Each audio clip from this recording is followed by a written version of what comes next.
Hey guys, it's Erica, and today I'm going to be reading I Am Jane Goodall by Brad Meltzer.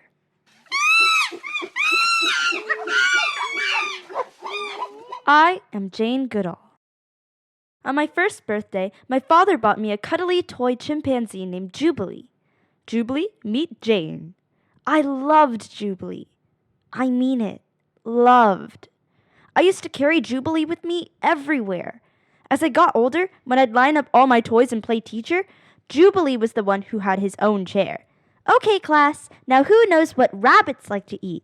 Yes, Jubilee? Correct as always. I didn't just love my toy chimpanzee, though. I loved all animals, even the earthworms I found in the garden. Did you bring the earthworms inside the house? Don't worry, Mum, they're as safe as can be. Right under my pillow. My mom told me that worms were safer in the garden, so we took them outside and buried them back in their home. At 5 years old, I was curious to learn how chickens lay eggs, so I crawled into my grandmother's hen house to watch. At first, all the hens were scared of me. Then I decided to crouch in the corner. If I had moved, the hens would have run away. I was patient, though. Finally, after all the hours of waiting, I saw what I was looking for.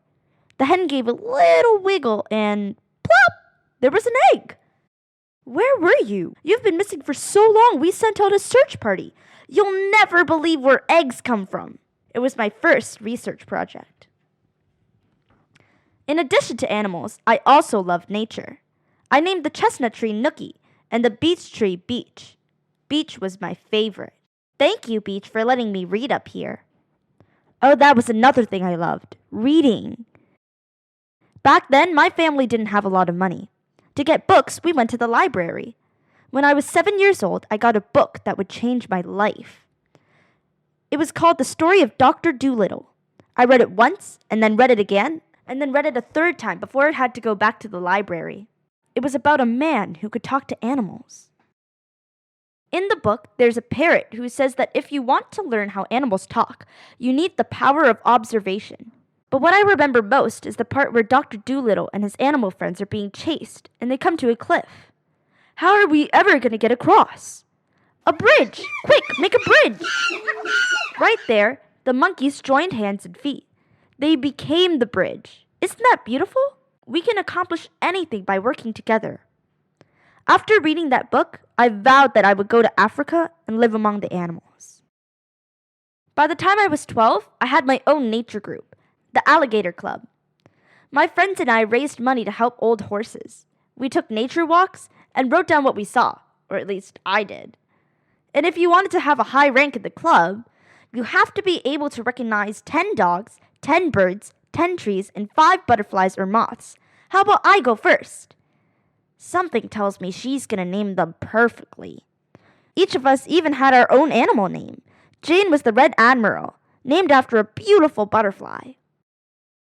Was I the best student? Not really. On school days, it was hard for me to wake up. I didn't like being indoors.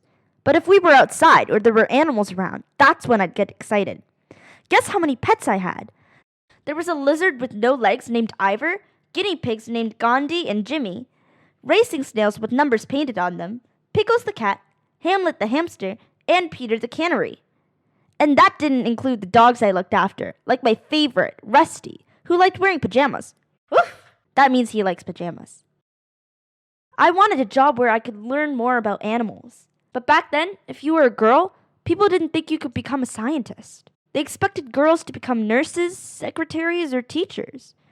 I wanted to go to Africa. I wanted to study animals. Luckily, my mom always told me, if you really want something, work hard for it. If you don't give up, you'll find a way. I never forgot that. Soon I had my chance. One of my school friends invited me to visit her family in Kenya. That's right, in Africa! To pay for the trip, I worked as a waitress and hid my money under the carpet. One day, I closed the curtains, counted it all, and I've got enough! I'm going to Africa! The trip took 21 days by boat. I was 23 years old. It all seemed like a dream until I saw a giraffe, who stared directly at me. It had dark eyes, long lashes, a black tongue, and was chewing acacia thorns. I knew my dream was coming alive. Finally, I was in the Africa of Dr. Dolittle. 2 months later, my life changed again. Someone told me, if you're interested in animals, you must meet Dr. Louis Leakey. Nice to meet you. I am Jane Goodall. I heard you like animals. You have no idea. Dr. Leakey was an anthropologist, which means he studied how humans live, and also a paleontologist, which means he studied fossils and bones. At first, he hired me as his secretary, but he was quickly impressed with what I knew about animals, including his own pets. Eventually, Dr. Leakey told me about a new job studying chimpanzees up close. He said going into the forest would be hard. It would be dangerous. But if we could find how chimps live today, we'd learn more about how our prehistoric ancestors used to live. I have no college degree, no training, and no experience, but I want that job. Jane, I've been waiting for you to say that. For a year, I read everything I could about chimpanzees. They're always observed in a lab. No one has studied them in the jungle where they actually live. I was also told that women couldn't be alone in the forest. They said I needed a guide, plus a companion. My mom offered to come. I was ready. I knew you wouldn't give up. I'll never forget the day, July 16th, 1960, the day I first set foot in what is today Gombe National Park in Tanzania, Africa. At 26 years old, I had finally made it to the home of chimpanzees. It was a place that would change my life. During one of my first explorations, we saw 2 chimpanzees eating a tall tree. They noticed us and ran away. They're scared of us. The next day, we didn't see any chimps. There were no chimps the day after that either. For months, I tried to get close, but they kept running away. Then I started going alone. Just me. I'd go to a high area called the peak and look down with my binoculars. This was my secret. Be patient. Learn about how they lived. Slowly move closer and closer. In time, I saw that the chimpanzees would hang out in groups of 6 or fewer. The female chimps would be with the children. The male chimps would be with one another. These weren't mindless animals. This was a community. Still, it took nearly a year before I could get within 100 yards of the chimpanzees. One day, I came back to camp and found out, one of the male chimpanzees took your food, including your bananas. Fantastic! That means they're not scared of me now. I bet he'll be back tomorrow. The next day, I waited and waited. There were no chimpanzees in sight. Then, at 4 p.m., I heard a rustling noise by my tent. It was the large male chimpanzee with a thick beard. David Graybeard. That was the name I gave him. Back then, people told me there was a certain way to study animals, that I shouldn't give the chimpanzees names. They said animals were supposed to have numbers, not names. Why? They thought animals didn't have personalities or emotions. They thought that if we gave them names, we'd start pretending they were like us. But that's what no one realized. They were like us. That day, David Graybeard took my nuts and my bananas. A month later, he took one from my hand. Even later, out in the forest, he slowly approached me and checked to see if I had a banana in my pocket. It was one of my proudest moments, having the other chimpanzees now understand that I wasn't a threat. I was their friend, and they were mine. Over time, by seeing the chimpanzees as individuals, I could truly understand them. Who wants another banana? David was calm, though he liked getting what he wanted. Goliath was easily excited. It's okay, pal, calm down. William was shy. Old Flo was a strong mother, always bringing her daughter and son. As I watched, I learned one of the coolest things of all. One day I saw David Graybeard stripping leaves from a twig, and then sticking the twig into a termite mound. He wasn't just using the twig as a tool. He had made that tool. Before that, scientists thought only humans could make tools. There was no doubt now that these animals were intelligent. Every night, I'd write in my journal about what I observed, and every day, I saw the chimpanzees doing the same things we do. Holding hands, tickling, kissing, even patting backs to reassure each other. The more I observed, the more I learned. Soon, I had so much information I needed a tape recorder. Then, I needed an assistant to help observe all the other chimpanzee families in the forest. 6 years later, what started with a notepad and binoculars became a full research center. Now I was the one in charge. Isn't it wonderful? Look what we can build together.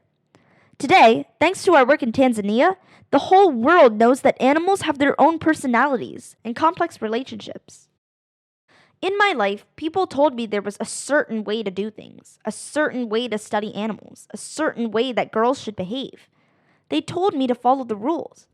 Instead, I followed my gut. In your life, it'll be easy to see how others are different from you. But there's so much more to gain if you instead see how alike we are. All of us, all living things, share so much. We have so many things in common. When we realize that and look out for each other, that's the most beautiful way to live. Today, Dr. Goodall's work has grown, reminding people everywhere that we all share this earth every day. When we protect the planet, we protect each other. Even now, along with the Jane Goodall Institute, she is working to save endangered species, including her beloved chimpanzees, while also taking care of our environment.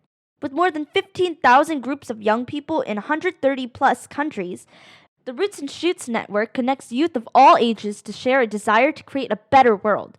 Give them a call. You could be an environmentalist, too. Want to work with animals one day? Watch your favorite animals and see what they do. Make notes. Read books about them. They're so much like us. I am Jane Goodall, and I see so much that we have in common. Watch, observe, be patient. It'll teach you this. We don't own this earth. We share it. Listen to the feelings in your heart. We are responsible for the animals around us. We must take care of them. When one of us is in trouble, be it human, creature, or nature itself, we must reach out and help. When we do, we build a bridge that will carry all of us. The end.